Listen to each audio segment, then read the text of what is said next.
Welcome student to indefinite integral. So far we have seen that if I give you the derivative f prime of x, if I give you f of x, we know how to find the derivative. Now what we want to do is the opposite.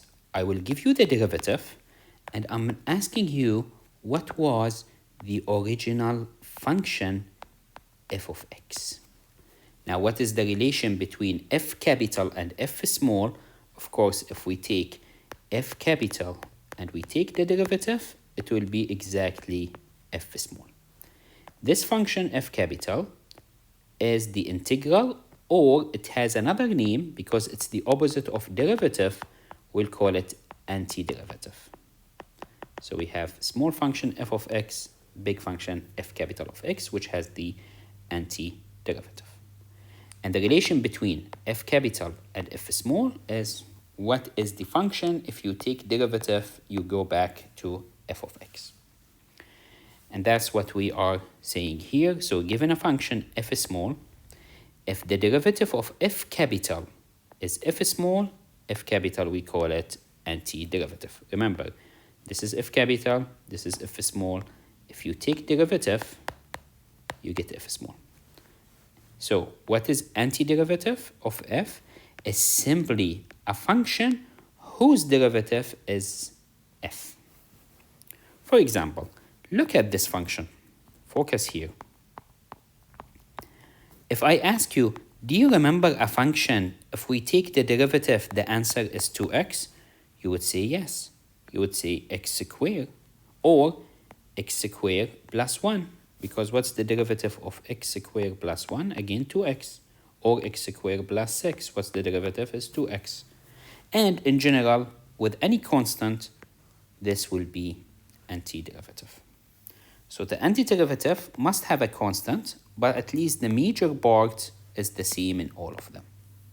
So in general, what we will do now, we'll just find this one. We'll not find them all. How we will write this one? The opposite of derivative, we call it integration or integral sign. So we have the integral sign, which is something like the letter S, but we write it as big. Whatever inside the integral sign, we call it integrand. C is called the constant of integration, which would be always there. And dx, it means we take the integration with respect to the variable. Remember, derivative with integration, they cancel each other. That's very important to keep in mind because that's the way we define the indefinite integral to be the opposite of derivative. I know things are not clear yet. I just put things here in front of you. When we go to the example, when we write the formula for integration, you will see it is exactly the same way we did it for differentiation, except we have a new set of rules. So, first question. When you remember a function, you take the derivative, you get 5. Which function, if you find derivative, is 5? Is it x squared? The answer is no. Why? Because derivative of x squared 2x, I want 5. Now, if you guess it correctly, it will be 5x. If you take derivative of 5x, you just get 5. Of course, we need to add constant of integration, which is just 5. So here, the answer will be 5x plus c.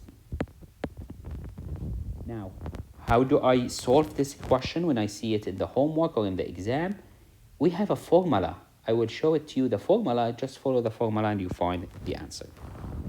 Now, same question. If you have x, which function, if you take derivative is x? You are right. It looks like x squared, but the answer no. Why? The derivative of x squared 2x. I don't want 2, I just want x. So what we will do, we write x squared. Because you don't want 2, you divide by 2. How do I come with this one? I'll explain it later to you, but for now, this is the way you can think of it. Now, x power 9 which function will give me x to the power 9? It could be x power 10. But the answer is no, because I have 10x power 9. I don't want the 10. So what you do? Divide by 10. So the answer will be x10 divided by 10. Is this correct? I don't know. Check. What is the derivative of this? Is it x power 9? It is 1 over 10. Derivative of this one is 10x power 9. 10 with 10 get cancelled. You get x power 9. So your answer for sure is correct. Now, do you remember a function, if we take derivative, we get 1 over x? It's a famous function, and you are right. It's the ln x. So here is the answer, is just ln x. Usually we put it between absolute value to ensure it is always positive. Now, you are asking yourself, Professor, how do we find the integration without trying to guess? We have this formula. It's called, and it's a very important formula called elementary integration formula. It says that if you do integration and you have no x, just add x plus c. If you have x to the power of n, just add 1 to n, and whatever you get here, write it down here. So it is x power n plus 1 divided by 1 over n plus 1. If you have 1 over x, or you have x to the negative 1, the answer is just ln x. Integral of e is e. If you have a number in front of the function, this number will go out.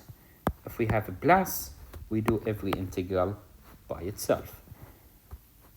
Take a screenshot of this formula, because those formula we will use them in the coming example as we will illustrate.